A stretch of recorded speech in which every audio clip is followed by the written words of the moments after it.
Hello, good morning and welcome back to the Fish Locker out on the boat. Do not be deceived by how calm it is in here. When we get where we're going, it's likely to be quite sloppy. At least it will be later on in the afternoon. Yeah. Everywhere that I'm looking at, 360 degrees on the horizon. Everywhere there are large rain clouds. Like that one there. Yeah. So today I'm going to try and scratch out a session in between the rain showers and the gusting winds later on this afternoon.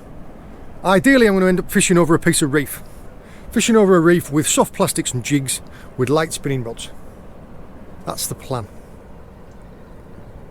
God, it's not hard to see why this is my favourite time of day, is it? Anyway, let's get going.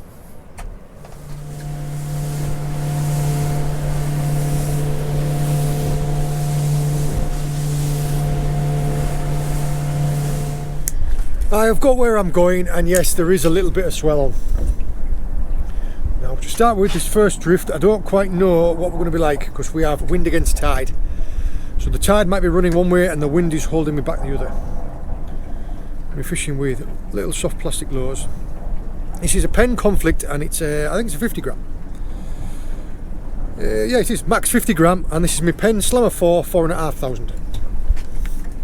And all I'm going to be doing is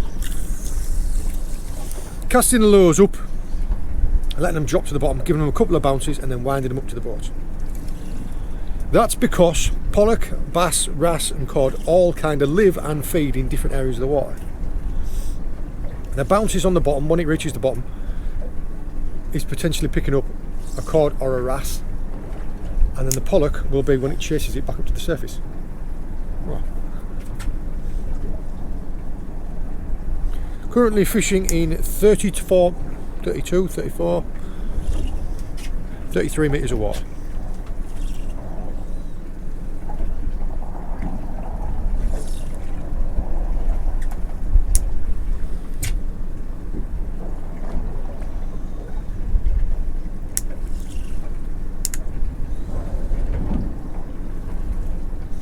The seabed here is really up and down, it's a reef.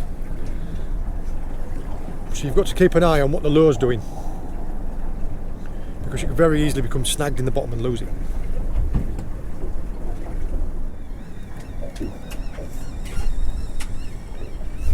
In the deeper area of the reef with the faster flowing tide, I'm using the heavier rod, the heavier reel and the heavier lure. As the tide drops off, or if I go to another area of the reef that's shallower, I use the lighter setup. The reason you can't often get away with the lighter setup in the deeper water is because you can't keep in contact with where the lure is. The drift here is quite slack, and that's just because, like I said, we've got wind against tide. So the tide's going one way and the wind's holding me back. So what I might do is I might try and find a different part of the reef with a little bit more drift on it.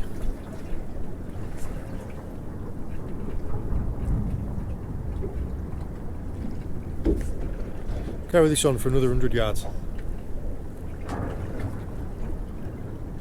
Well, you can see how slow I'm drifting. You can see that pot boy there, look.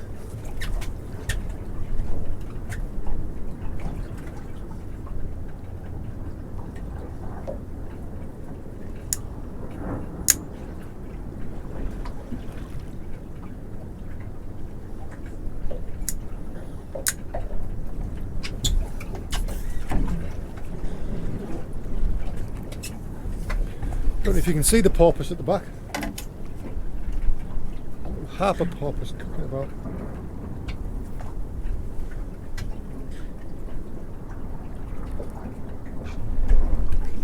There's two of them.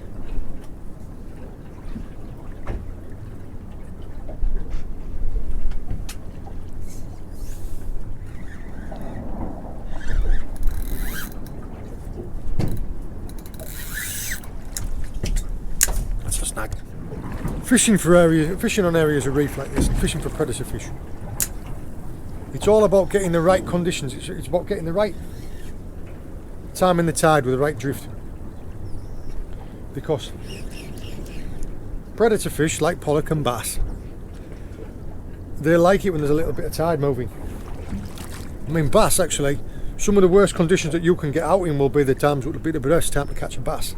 They like it when it's rough, when it's foamy, when it's all over the place. And I feel that they take some of their energy from the water around them, because you can see it when you're diving. When the tide's moving, when the tide's flowing through, when you've got a drift, when you've got a current, they'll be moving about, they'll be feeding. And as soon as you get to the period of either low water slack or high water slack, they just hang there in like a stasis, just treading water.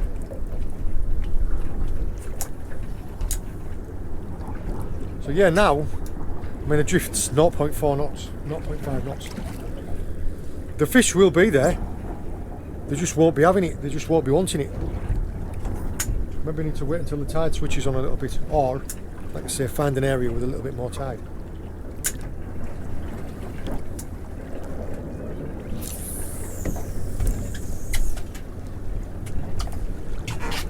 I'll have one more drift. Whoop. I'll have one more drift, I'll try the smaller lure. Because we've got no tide. I'll figure it out.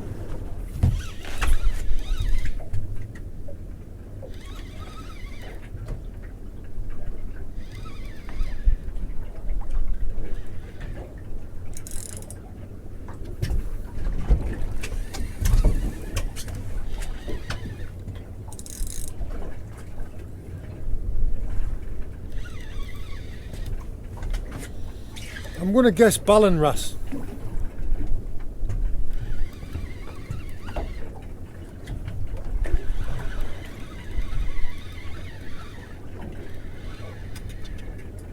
Yeah. Big old chunky ballan wrasse.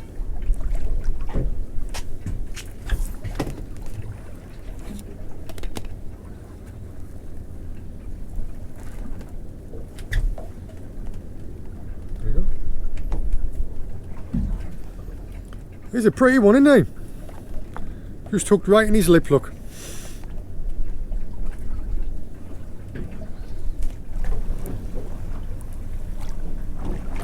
There you go.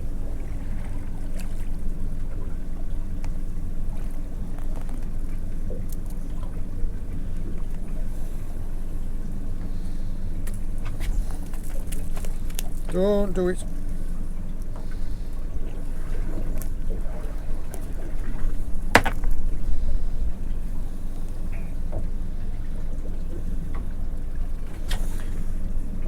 See you later, mate.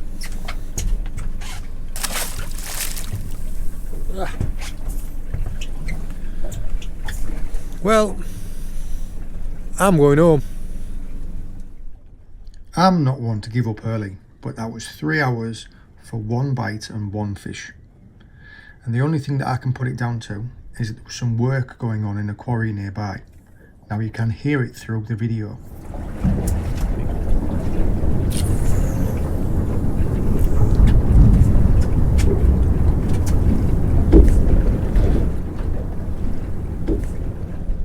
So instead, on the way home, I'm going to go and do my pots.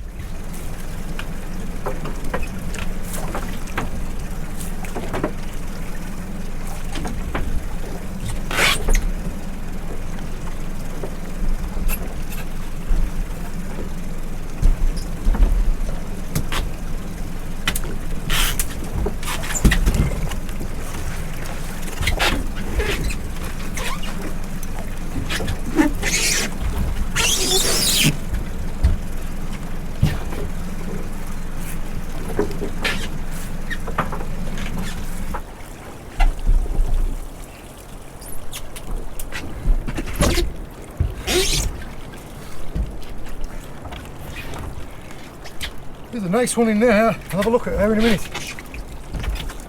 Wow. Last pot. Whoa.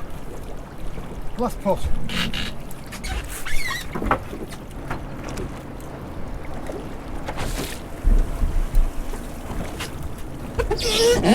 Whoa. Whoa, there's a bit of pull in there. Oh, a bit of huffing and puffing.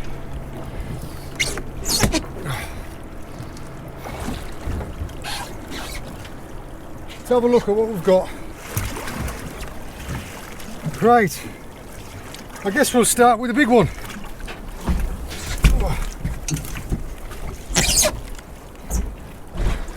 Tell you what, there's a fair few crabs in there.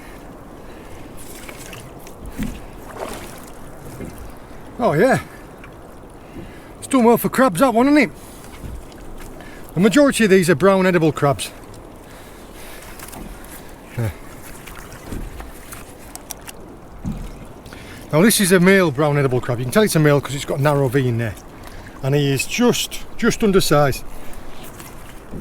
He's about 10 mil undersized. But yeah, there's another little male. And a lobster in there as well. Right. 2 lobsters in there. Another male. A little velvet.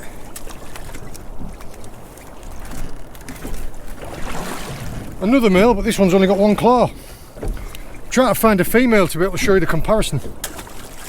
I'll just drop him down there a second. This is a spider crab.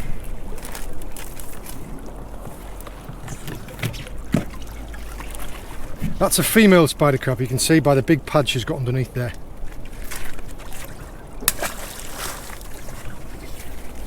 No, another male. So yeah, just a lot of undersized males.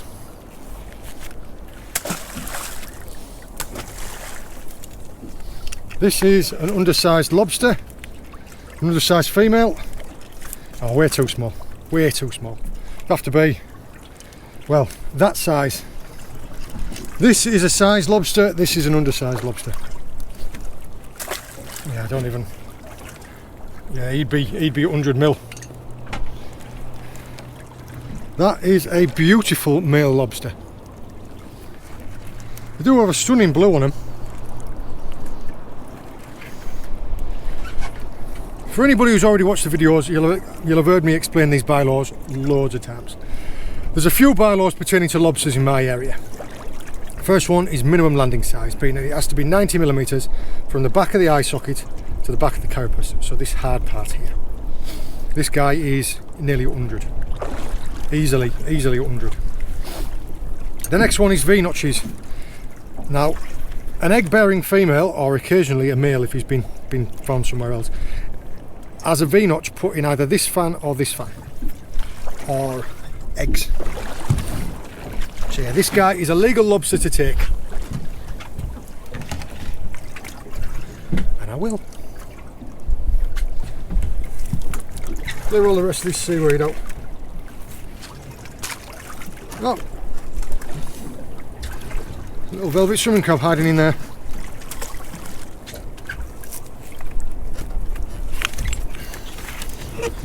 Yeah, that one did well. Let's have a look in this one. It's a boat spun round so you can see. Nah, 2 seconds.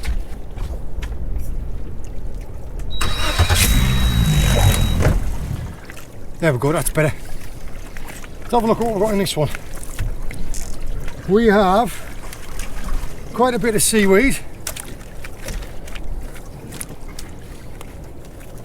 A small, undersized female brown edible crab. And a wonderful size female lobster. Now that is another absolute stunner. No eggs, no V-notches, and well above minimum landing size. There you go.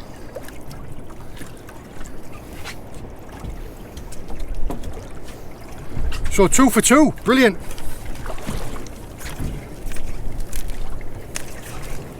Clear all this seaweed out. The reason why you're better off clearing all the trash out of the pots is just because this is how lobsters and crabs get into the pots, through these eyes. And if the seaweed gets stuck in these eyes here, it holds them open so things can escape.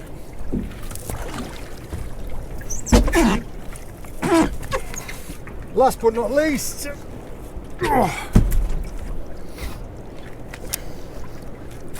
this one's got some fishing line in it. I don't even know how that's happened. I'll take that back and put it in the bin. Yeah, you need to be careful putting your hands in and raking about in there when there's loads of seaweed, because you can come out with a crab on the end of your finger. So first thing I'm seeing is there is what looks to be, ooh, that, well, it doesn't matter anyway. I'll talk about that real quickly. There is another bylaw, being that if you're unlicensed, if you're not a professional fisherman, if you're not a commercial fisherman like I am, I just do this for pleasure, you're allowed 2 lobsters per day. Now I already have my 2 lobsters down there. This guy actually is probably just bang on the legal limit. But even if he was big enough, I couldn't take him because I already have my 2. Just stick him down there for a second. Compare him against some other ones and I'll show you. And this, oh, she's very clean. Yeah, she's only just peeled her shell recently. This is a female brown edible crab. You notice that large pad underneath, whereas the males just had like a real narrow V. Yeah, and you can see that she is really pale and really clean. She's got no worms on her or anything. She's only just fresh in this shell. Now crustaceans, crabs, lobsters, anything like that have a hard exoskeleton. In order to grow, they shed off their old shell and expand and grow a new one. Right, because she's so clean, and I can see she's almost see-through when you hold her up to the sun. She's peeled recently. Now when they're peeled recently and they're clean like this, they're no good to take because they're just full of water. She's just a little bit undersized. So no crabs today, but it's a good sign for the future because there's stacks of them about. And a sneaky velvet swimming crab hiding in there as well. Now people ask me, and they say they never see me taking these. I take them in a few of the foraging sessions, but not when I'm out potting. You're allowed 3 crabs. You're allowed a total of 5. You're allowed 2 lobsters and 3 crabs. So because I've got 2 lobsters, I would be allowed 3 crabs. Either 3 of these or 3 of those big ones. You can understand now why I usually take the big ones and not these little ones.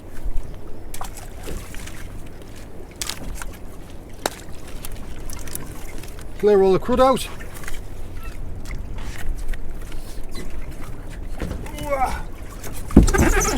Right. Let's have a look at this guy. Yeah, comparing him. Calm down, girl. You can see the difference there, can't you, in size? Yeah, she's size, he's undersized. But I don't know if I can show you. If you can see how wide their tails are, she has got a much wider tail, a flared tail, because she holds her eggs underneath it.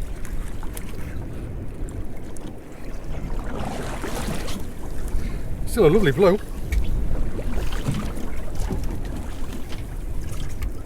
Yep. See you when you're bigger. Right, what I'll do is I will sort out rebaiting these. Get that. Growing a sponge inside the pot. See about rebaiting these pots. Get all the ropes sorted and we'll get them shot back. But yeah, that is a fantastic result for this time of year. 2 absolute stonking great lobsters.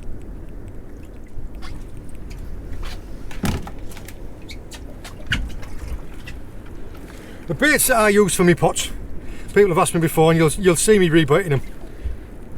There's a worm growing out there. Is anything that's left over. So when I've been out and I've done a wrecking session, if there's any of the bait left over, or if I've filleted anything off and there's any of the carcasses left, so like ling skulls, pollock frames, all that sort of stuff, that's what I bait my pots with. And it stinks.